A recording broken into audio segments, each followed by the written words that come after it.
Welcome back, everyone. I'm Robbie. I'm Jye. And I'm Liam. And it's hard to believe, but we're already over halfway through 2018. So we're going to look back at the first 6 months of the year and talk about our favourite films so far. I'm sure it'll probably change by December, but this is what is making up our top 10 list up to now, not including anything from July. So we have seen Ant-Man and a couple others, but we're not going to include those. So anything that's not from June 30th, we're not including, and we are also going by Australian release day, so there will be maybe a couple of double ups from America, one from last year. Yep. Get into it.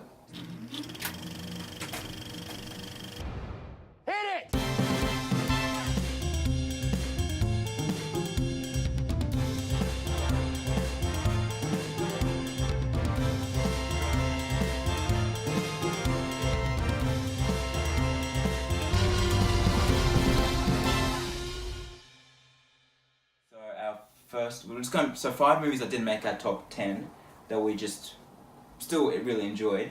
Who wants to go first? You want to go first, Liam? Or? Yeah, sure, I'll go first. So 5 films that I really liked. I liked Darkest Hour. Thought Gary Oldman's performance really carried it. I, Tonya, pretty much the same deal, but Margot Robbie's performance. And then Annihilation, I just found intriguing. Lady Bird, the dialogue was great, and All the Money in the World, which I'm really shocked that not more people liked, because I thought it was just suspenseful and riveting. But those would be my runner-ups. Nice. Jye? Me, I'm going to go my runner-ups. We got, I like Tomb Raider. Yeah. Not enough to make the top 10. Peter Rabbit was really good for a kid's film. Never seen it. It was good. Maze Runner, Death Cure, I know you love that one. It's good. Not in my top 10 though. How many I said? Tag was good. And we're not including Ant-Man, but that would have been in there. No, we're not including them. That's a July release. Alright. No, well that's it? Yeah, that's it for me then. Yeah, well mine, I've got Peter Rabbit on there as well. I really enjoyed that It was one. good. I was very surprised by how much I liked it. Maze Runner, as much as I loved it, it's got bumped from my top 10 due to some other movies. Mm-hmm. Deadpool 2, while I didn't think it was as good as the first one, still had fun with it. One that I thought was going to be one at the bottom of the list that I actually enjoyed was Rampage. Mm-hmm. And Solo, even though I thought it wasn't great, I still enjoyed it. And I found it's been a bit of a slower year this year, which probably I've had a few more mediocre-ish movies on there than I normally would. Yeah, I'd agree. But, yeah. I'd say that this year has probably been one of the strongest Januaries for Australia. Because January is a really strong January. January is really great for Australia because it's all of the December releases in America, but it usually sucks in America. So that's when we got Shape of Water and all those ones. Exactly, but it was pretty good, but then since then it's sort of gone downhill. And it gets the odd peak every now and then. Yeah. So starting off the actual top 10, my first one on the list is 3 Billboards Outside Ebbing, Missouri, an American release that we got this year. I thought it was great. Frances McDormand was fantastic, well-deserving Oscar win, and great performance from everyone really. Mike McDonough wrote a great script, directed it very well. It was a very solid start to the year. Yep, I forgot to put that one in my honourable mention, so that should have been there. Right. My number 10, I'm going Annihilation, the Netflix film in Australia. It was cinematically released in the US. States, yeah. Which So salty. Which I'm mad it didn't get. That was great. I really enjoyed that one. Mm.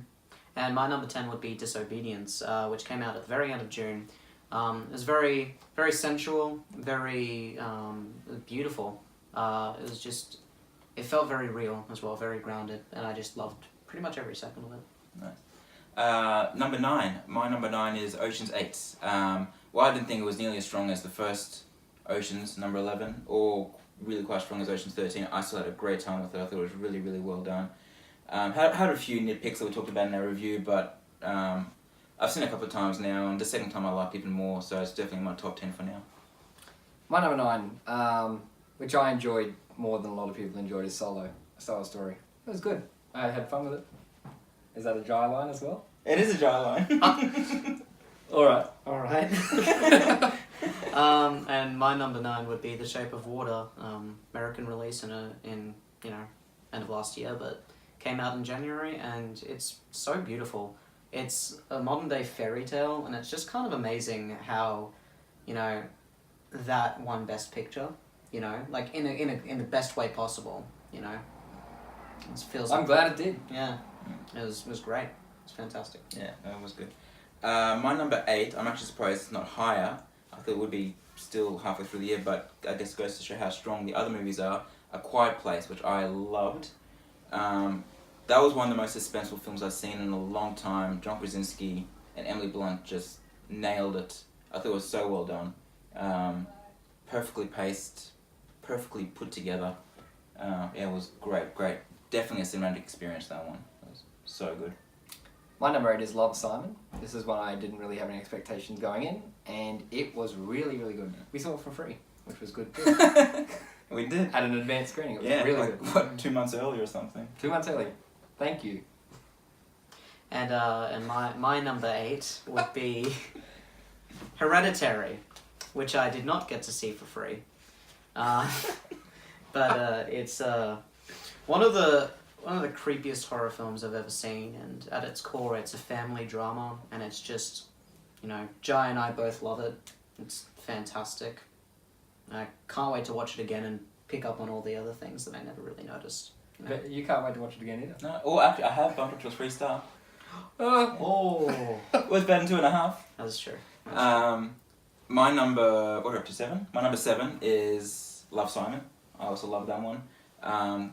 And yeah, pretty much everything Jye already said. It's great. It's so well written. So well written. Very well acted by Nick Robinson. It's just a great feel good film, and it's got the emotions in there. It's a great. If you haven't seen it, I definitely recommend checking it out.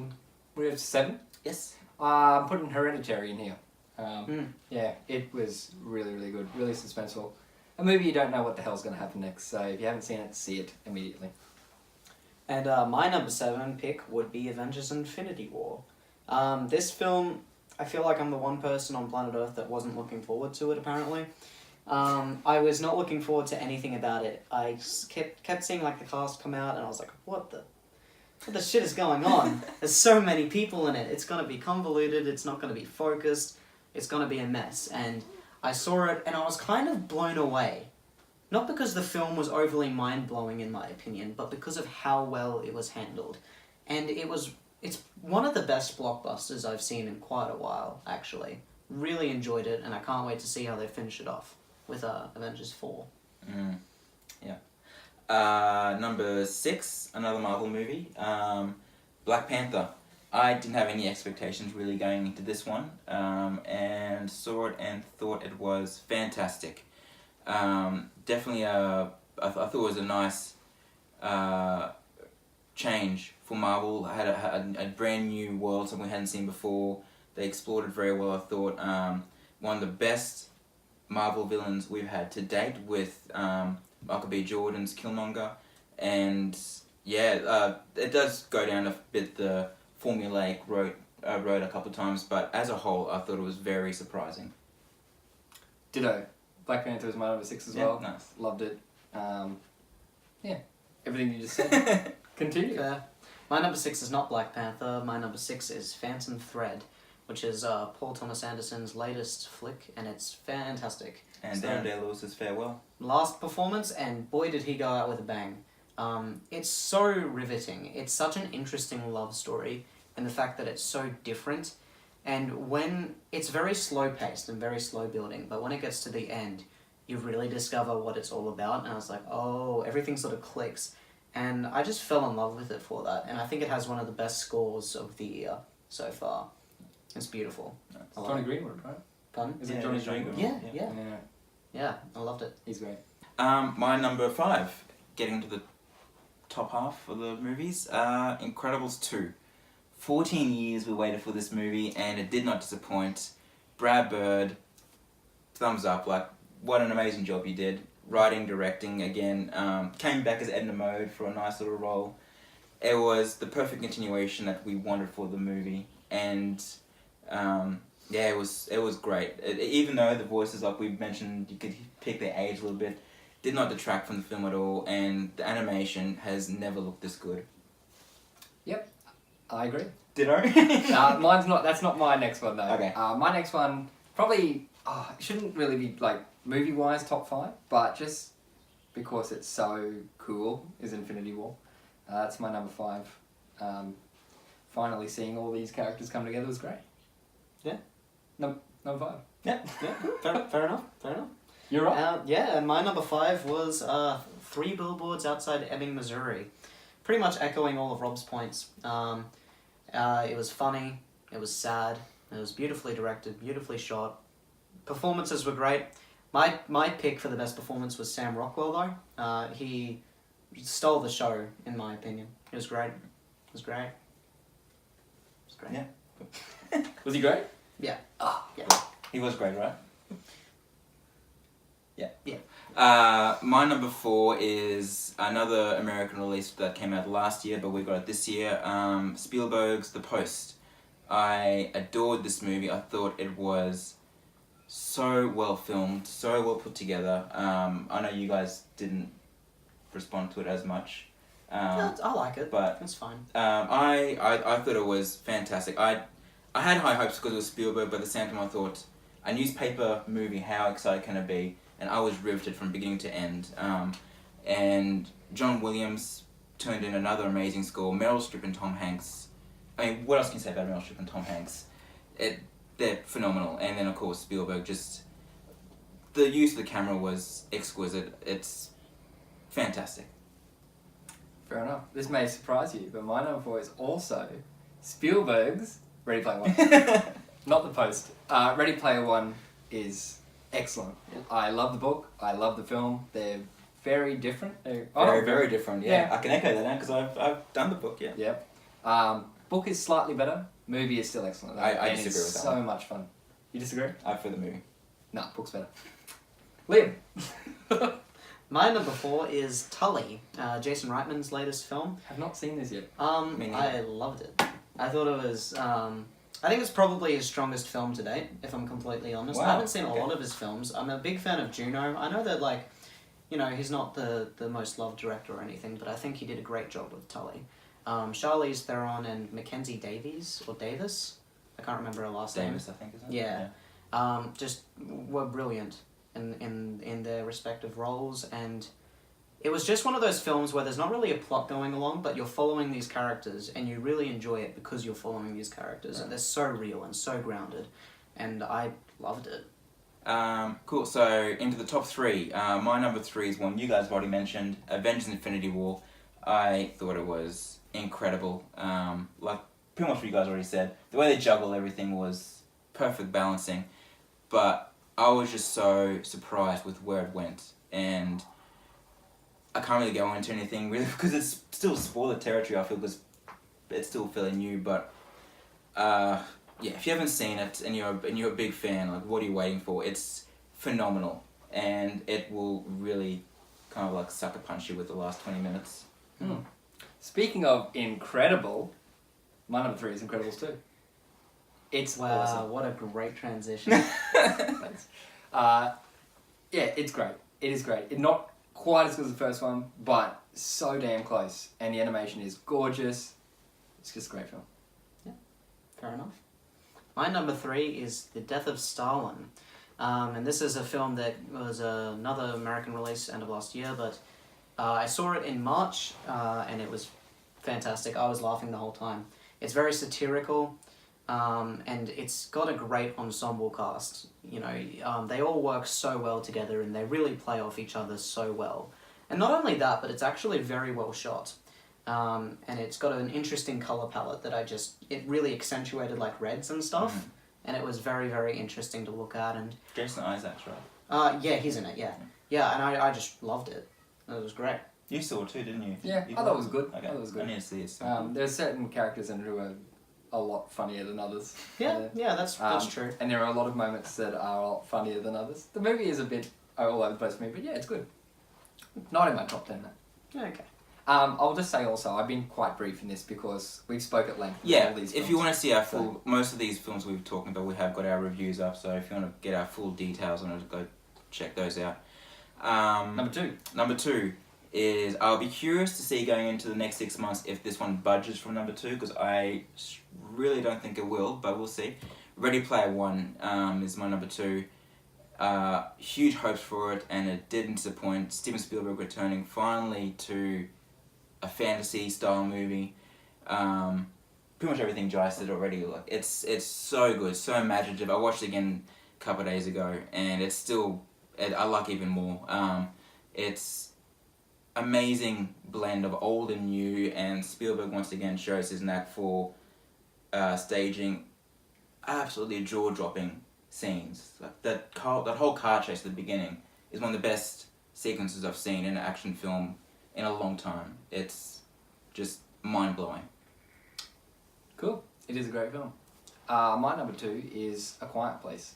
This one is one of the most tense films I've ever seen. So much so I'd go into the cinema, drop this at a pivotal moment. And yeah, it is just so good. The use of silence and quietness is just so effective, and I don't want them to make a sequel to it. No, I don't want them either. It's good as it is. Yeah. Yeah, I like A Quiet Place. I don't love it as much as you two, but I like it. I remember yours. We remember. Yeah, We remember. The North remembers. But my number 2, so shockingly enough for me, is Incredibles 2. I like it more than both of you, apparently. Maybe. I mean, Well, I rank it higher than both of you. When I first saw it, I gave it a 4 stars because I thought it was great. I thought the villain was weak and it took the film down a lot.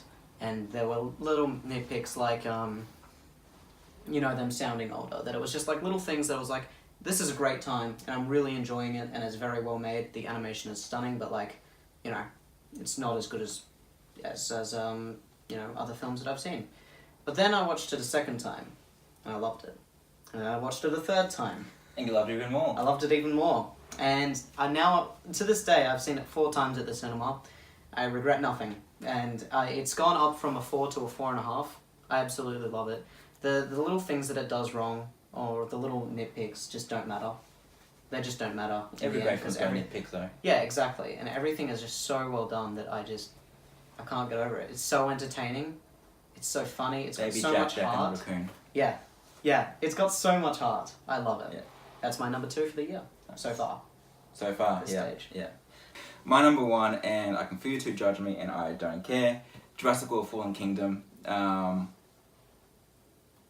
What I was gonna say, then while I was sitting in review, I loved it so much. I've seen it multiple times, and I still am not sick of any single bit in this movie. I thought it was a terrific farewell to what came before, and took the franchise into brand new territory, which I am really excited to see where they go with. Unlike what I know you used to agree with me, but I thought the filming was incredible. I think it's got the best cinematography in the franchise to date. And the music, obviously, I love the music, but nothing tops John Williams, but still, the music was fantastic. Chris Pratt and Bryce Dallas Howard, I think, are incredibly likable, and then Jeff Goldblum. I love Jeff Goldblum.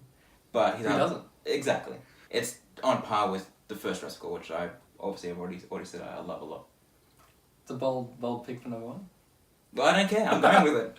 I'm going to cheat a bit for number 1 here, for 2 reasons, but mainly because I screwed up and forgot we were including last year's releases. True. So Shape of Water was my favourite film last year, so that is tied for number 1. But my number 1 this year, Isle of Dogs, by a mile. Isle of Dogs, I love so much. One of Wes Anderson's, if not Wes Anderson's, best film. As I've gushed over this film in the review, so if you want to see everything I think of it there, it's amazing. Everyone needs to see it. What's your number 1? Yeah, same. That's it. Isle of Dogs, number 1 for me. I can't see, honestly, at this stage, I can't see any other film surpassing it for my number 1 pick of the year. We'll see. I'm open-minded, but there's not a single thing this film did wrong in my eyes. It's beautiful. It's got so much heart. The cast is fantastic. The animation is just brilliant. It's so quirky, you know? And like you said, you know, I think it's one of Wes Anderson's best. And I love it. It's my favourite of the year thus far. Me too. You 3? No. I did like it though. It's my favourite Wes Anderson film. If you take that. It wasn't in your list though. No. No. It was at one stage until other movies came out. Alright, so those were our top 10s so far. Be interesting to see how much they change or don't change over the next 6 months. Still got a few big releases to go. Got Mission Impossible, Fantastic Beasts, Aquaman for Jye. Just Oh, for what? Jye. Can't wait. If they've made it just for me, they've gone. We got one guy waiting to see this movie, and we're making it for him. So yeah, we'll see how these lists shape up. But if you like what you saw, please subscribe. And leading up to the Meg, which we're very excited for, we're going to be looking through the Jaws franchise, the good and the bad. So that'll be interesting. So the first and the sequels. The first, the good sequel, and then Yeah. that other stuff. We'll get to it. We will. It's going to be more of a rant, I think, than an actual review, but we'll see. But until next time, guys, we will see you at the movies.